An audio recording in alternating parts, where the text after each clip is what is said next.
eu sou Ogan Léo, Abajigã de Iemanjá, confirmado no Cuetovô do Naê, dirigido pelo Dofano Marco de Iemanjá, tenho 27 anos, confirmado em 20 de agosto de 2005.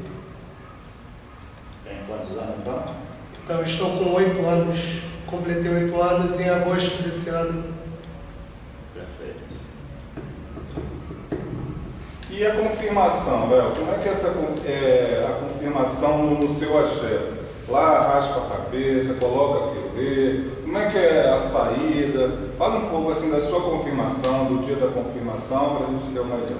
Então, a confirmação lá é normal, igual toda casa de tradição que vem pela nossa linhagem de Fomutinho. Não coloca quelê, não raspa, não passa pelo preceito de Vodunce.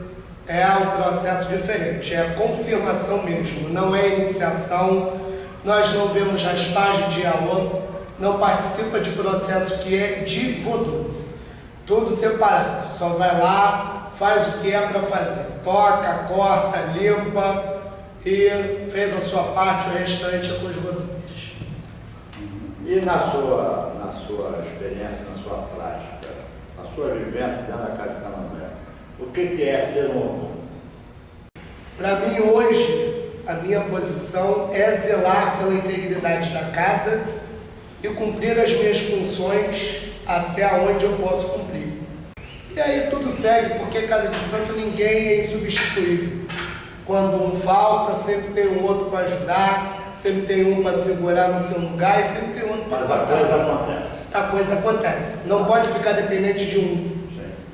Ali, na verdade, se não tiver ninguém para fazer, vai ter que acontecer, ou pai de santo e mais um, e vai acontecer. Não pode já parar por conta de um.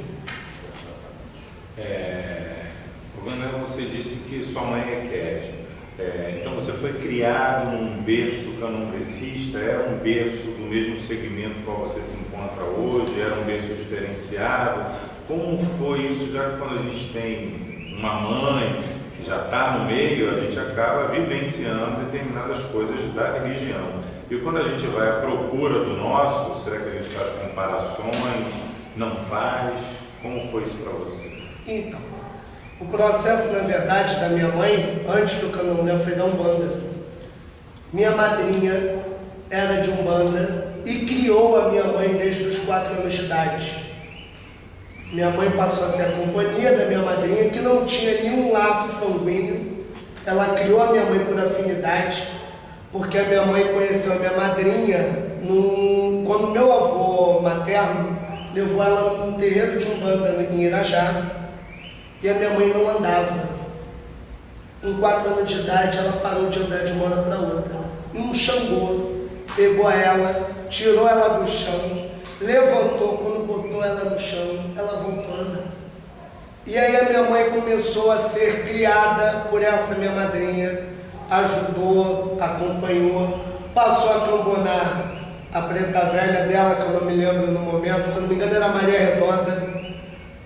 Passou a cambonar o Exu dela, o seu Sete Catacumba, e com isso acompanhar as consultas todas do caboclo da minha madrinha, que era o seu Tupinambá. Este mesmo caboclo que avisou a minha mãe, quando ela já estava com 9 meses e 15 dias de gestação, que já estava na hora de eu nascer, que o médico estava equivocado, que se ela não fosse naquele momento para o hospital, eu não estaria aqui hoje. Tive problemas corrente a isso.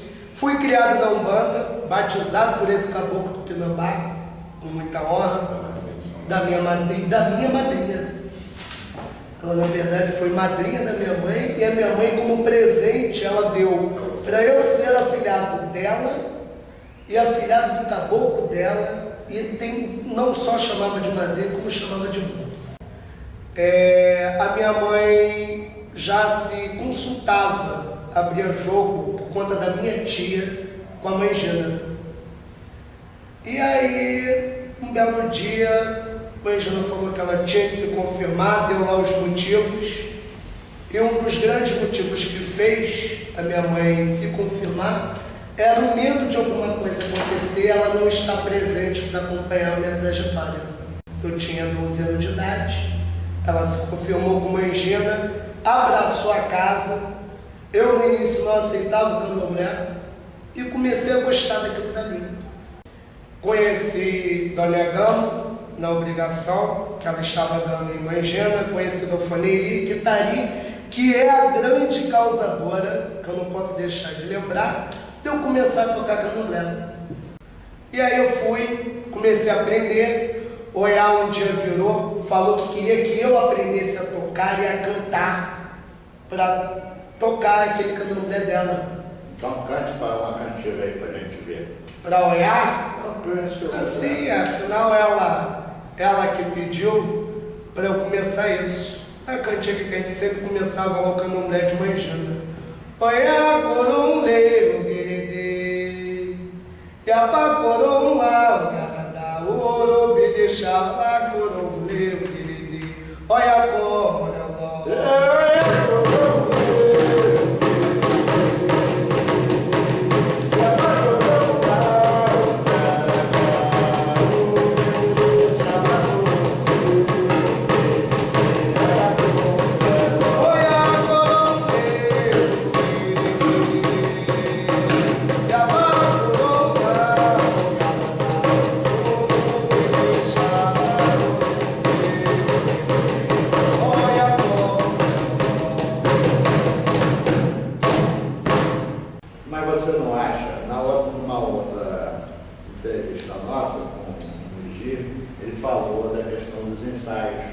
que o Bate-Folha promovia.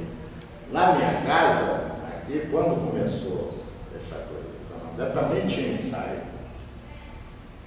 Você não acha que as casas de candomblé, e aí a pergunta eu vou aproveitar e fazer para todo mundo, não deveriam promover essa questão do ensaio? Com certeza, mas eu vou lhe dizer... Antes do senhor responder, eu queria saber mesmo, rapidamente, como sou como dirigente de uma casa, se o senhor faz ensaio... Sim, fez ensaio, os orgãos se reúnem, eles mesmos se reúnem, os orgãos mais velhos ensinam os orgãos mais novos. O objetivo é que os que não tocam passem a tocar, para poder ajudar no candomblé, porque é muito complicado tocar um candomblé inteiro, cansativo, né? Então é sempre introduzindo os mais novos para que vá aprendendo. O mais velho ensina, o mais novo. Mas tem o ensaio? Tem o ensaio. Na sua casa? Não, infelizmente não tem ensaio. O ensaio ele vai acontecer se tiver alguma função.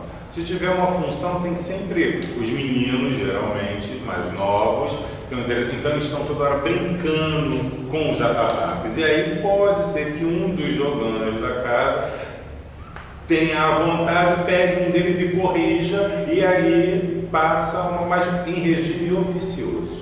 Nada oficial, que eu sou contra. Eu acho que deve ter sim ensaios, não só para toques, como também para as danças. E até para os cânticos. Eu acho que o ensaio é uma coisa que deveria ser introduzida, sim, não só como nós, dirigentes de casa de candomblé, que está se formando agora, de um modo recente, mas até a minha casa matriz, que é uma casa também antiga, deveria ter ensaio. Então o senhor sentiu na pele a ausência dessa formação. Do ensaio. Sim, primeiro que a galera não tem paciência para ensinar a criança. Ô Léo, no seu axé, na sua casa, o ogã, ele pode dançar na roda, ele dança na roda, ele segura o adijá, como é que é isso? Como é que é no seu axé? Não, o ogã está ali para tocar, o ogã está ali para vigiar, o ogã está ali para ver se acabou a garrafa d'água e lá trocar, nada disso. Na minha casa, inclusive, a questão do toque do adijá é só do Pai de Santo e da Equete, que inclusive só tem uma.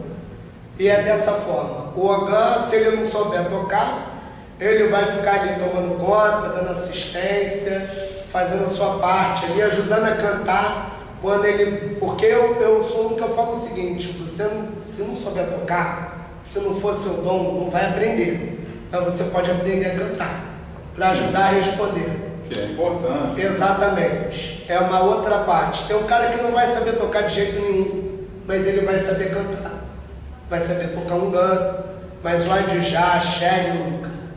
Isso daí é uma coisa que não faz parte mesmo e nunca vi acontecer e espero nunca ver também. Antes de você cantar para o seu próprio santo, houve uma resistência da sua família, como você foi menino na casa da mãe de santo de sua mãe biológica, e de repente você foi para uma outra casa, e poderia ser que você se confirmasse na casa onde sua família estava seguindo naquele momento, como sua mãe, na casa da Yalorista dela. Houve certa resistência ou não foi de acordo, tanto com a mãe de santo de sua mãe, que te viu menino, então também, de repente, gostaria de fazer essa honraria, mas como você foi para uma outra casa, houve alguma resistência? Inclusive, ela não foi só mãe de santo da minha mãe, eu fui suspenso pela OEA dela. Eu fui suspenso pela OEA de Dona Gina. Mas a partir do rompimento, a minha mãe teve um tempo brigada, e foi esse período que eu estava na casa de pai Marco, e Iemanjá veio me fazer a mesma pergunta que o OEA me fez. Se eu queria assumir o compromisso da casa dela. Minha mãe estava lá, e minha mãe falou umas palavras bem simples para o meu pai. Eu posso não ficar na sua casa, mas eu estou lhe dando de presente para o senhor e para Iemanjá o que é mais precioso na minha vida, que é o meu filho. E a minha mãe apoiou minha confirmação. Meu pai já não estava mais seguindo nem Umbanda, nem nada. Meu pai seguiu a vida dele. Foi no dia da minha confirmação, deu-me a roupa da minha confirmação e foi com a minha tia, que também era da Umbanda. E uma cantiga para esse momento Do seu especial da sua vida? Sim, são muitas cantigas, mas eu nunca deixo de cantar para Iemanjá. É algo que me emociona, não só por ser o santo que me confirmou, mas o mesmo santo de minha mãe, que era de Iemanjá. Iemanjá, Sabá, Sabá, Mirei, Sabá, Mirei, Iemanjá, Sabá, Mirei, Iemanjá, Sabá, Sabá, Mirei, Sabá, Mirei, Iemanjá, Sabá, Mirei. E você, como um rapaz jovem, Qual a idade mesmo? Eu tenho 27 anos de idade. 27 anos de idade, como é que o senhor percebe o candomblé hoje? A sua religião, a religião que o senhor abraçou, como é que o senhor vê isso? Um jovem tão integrado à religião, tão praticante, gosta, eu sei que você gosta, frequenta, conhece um monte de gente, está literalmente dentro disso. Como é isso para você? Como eu vejo, Você a visão não é muito boa. Apesar de eu ser novo, com pouco tempo de confirmado, mas a visão não é muito boa em relação dos falsos praticantes. São muitos bons querendo lutar por aquilo ali, pelo direito, pela tradição, pela cultura, mas 90% está nem aí para isso, que é a festa, que é o oba-oba. Eu acho que é uma quantificação muito grande, 90% eu acho muito. Não, boto logo lá em cima. 10% está lutando, 90%. 90%. Eu digo que é assim, não quer saber de direito, não quer saber do que vai ser o amanhã, só quer saber do hoje, da cerveja, do pagode que vai ter depois, daquela casa que é toda vidrada, toda linda, entendeu? E não procura saber a origem, tradição, onde a pessoa foi feita, se realmente foi feita, e tudo isso. Mais SPC. Sim, sim, uma ficha limpa, uma ficha limpa. Por isso que eu, a todo momento, eu falo aonde meu pai de santo foi feito, que é o que ele me passa, aonde ele tomou obrigação e tudo isso. Se um dia alguém quiser falar algo diferente, não é eu que vou me entender. Cada um tem que falar o seu e tem que lembrar do seu, porque telhado de vidro todo mundo tem. E Léo, o turismo hoje está na moda, todo mundo está meio que desprezando a cultura cultura, o candomblé, e se focando, se voltando para os cultos, para o culto africano. Qual a sua opinião a respeito disso? Você é a favor, não é a favor? Como é que você vê isso? Purismo é muito complicado. Nem a farinha de acaçá que o povo vende é tão pura assim. Mas a grande questão é o seguinte: cada um vai fazer na sua casa o que quiser. E na minha casa eu vou fazer o que o Pai de Santo diz que é certo e o que Iemanjá prova. Léo, e como é que é a questão da sua vida profissional? Que você disse que trabalhou muito tempo à noite, então isso fez você afastar-se um pouco das funções da casa, que geralmente as casas de candomblé funcionam mais no horário noturno. E hoje, como é que foi você, desde menino no meio, como foi você estudar, escolher a profissão, já que a sua aptidão para o meio religioso foi descoberto e meio que imposta, e aí descobriu-se a sua grande vontade, mas como foi a sua questão de vida escolar e profissional para ser conciliada a aptidão com o meio religioso? Então, se eu quiser dar atenção à minha casa, hoje, com os tempos atuais, você não consegue conciliar muito. Então, no início, esse período que eu ficava muito tempo afastado, era para questão de estudo e questão de trabalhar. Eu trabalhava à noite, porque eu até então, não tinha sono à noite. Comecei a trabalhar com meus tios, ter uma empresa de som e luz, faz eventos. Não, sem marketing aqui, pelo amor de Deus. Não é marketing. Não dei nem o nome da empresa. Tem telefone. E aí, depois eu fui trabalhei como operador de caixa em boate, continuei na noite, porque era uma coisa que me animava. Eu não sentia sono, ficava ouvindo música, trabalhava ali na boa, pegava de 10 às 5, sem reclamar, e de terça a domingo. E foi o período que eu mais me ausentei do barracão. E isso é realmente uma coisa complicada. Hoje o ideal é uma pessoa conseguir dar uma assistência, trabalhar de segunda a sexta, num horário que dê para você trabalhar, e quando tiver alguma função na casa meio da semana, você ir lá conciliar. Vamos cantar. Tudo Paulo. Já quem ele quiser. Aí toquei, meu ar. Aí toquei, meu ar. Sou bocadinha, aí toquei, meu ar. Aí toquei,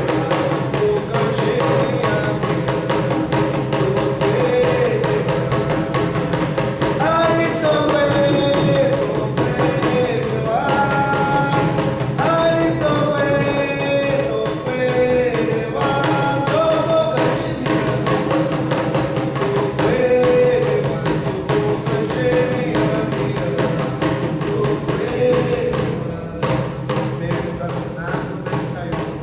Mas o senhor tá bom. E a pergunta que o Mefitó sempre faz? O que o candomblé te ensinou? O que mais importante você guarda do candomblé, um ensinamento, um aprendizado que você vai levar para a vida toda? Estudar, procurar aprender. Eu já cometi erros bobos por eu não ter, por eu não saber. Eu já cantei cantiga que não era para se cantar na sala. Eu já cantei cantigas que não era para aquele santo, mas porque, como eu tive uma dificuldade de ter esse conhecimento certo, plano e do que fazer, e ouvir de alguém que se dizia tradicional essa cantiga, e cantei na minha casa. Sofri até críticas por conta desta cantiga, mas eu não me arrependo, porque a minha resposta é automática. Eu cantei essa cantiga porque eu não sabia. Mas hoje, porque me ensinaram errado, e eu cantei confiando nessa pessoa que me ensinou errado. Mas eu não me envergonho de dizer isso. Cantei esta cantiga errada sim. Hoje eu não canto mais. Não canto mesmo. Porque a minha questão é só uma. Se eu ouvir de alguém que esta cantiga é errada e me explicar o porquê, eu não vou repetir o mesmo erro. Eu não vou. Eu prefiro deixar de cantar porque me disseram que era errado do que eu repetir o erro achando que eu que estou certo. Quando eu ouço de um que está errado, eu prefiro não repetir. Quando eu escuto de 3 que está certo, eu ainda espero escutar a quarta opinião, para não repetir um erro. Porque quando você sabe que você erra no seu candomblé, numa coisa que você tem tanto carisma, carinho, emoção, não tem perdão para si. Perdão para si que vai absorver desse erro. Não tem. É uma coisa inadmissível para mim, como eu tocar errado e eu cantar errado. Porque a coisa que eu mais prezo é eu saber. Eu posso não saber cantar, mas eu quero saber tocar. Depois que eu souber tocar, da mesma forma como eu comecei, aí sim eu vou aprender a cantar e não vou me envergonhar se aparecer algum mais velho e falar assim: você errou por causa disso, porque essa cantiga não é dessa hora, essa cantiga é nesta. E aí eu vou ouvir, aliás, vou pedir até para a pessoa cantar certo, porque eu vou tentar aprender. Porque eu sempre tive essa facilidade de ouvir a cantiga, na segunda vez eu já sei cantar aquela cantiga da forma como o mais velho cantou. E dessas cantigas todas que o senhor conheceu, qual é a cantiga, ou qual é o santo, na hora de cantar lá, que o senhor mais se arrepia, se emociona? São 2, Olissá e Becém. Olissá e Becém. Eu passei esse final de semana, eu até me emocionei por conta de um Olissá, da forma tão serena e a paz que ele transmitia naquela dança, que quase ninguém dá. O povo abandona porque é lento, porque é demorado, porque é devagar. Dançar baixadinho ninguém quer. Isso, ninguém quer, e ninguém quer prestigiar aquele santo que é tão bonito e tão importante, né? Sim, exato. E eu acho que a questão de Olissá, então, que é o respeito no seu mais velho. Então, para a gente finalizar a nossa entrevista, eu queria que o senhor cantasse para Becém. Para Becém. Porque o meu hoje foi para Oxalá, então a cantiga para Ele falou que cantaria para Olissá. Ele falou 2 santos, Olissá e Becém. E explicou o porquê do Olissá, uma experiência pessoal passada recente. Mas para a gente encerrar a nossa conversa, eu queria que ele cantasse para Becém. É um pedido pessoal, se você quiser cantar alguma coisa. Não, eu não me Eu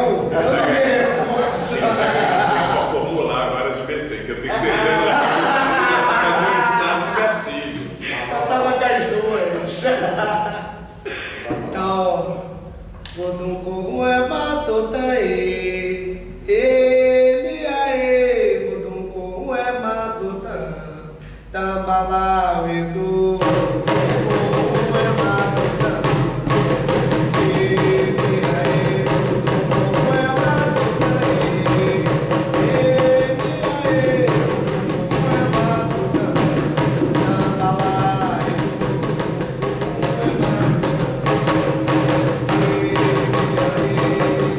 matotã.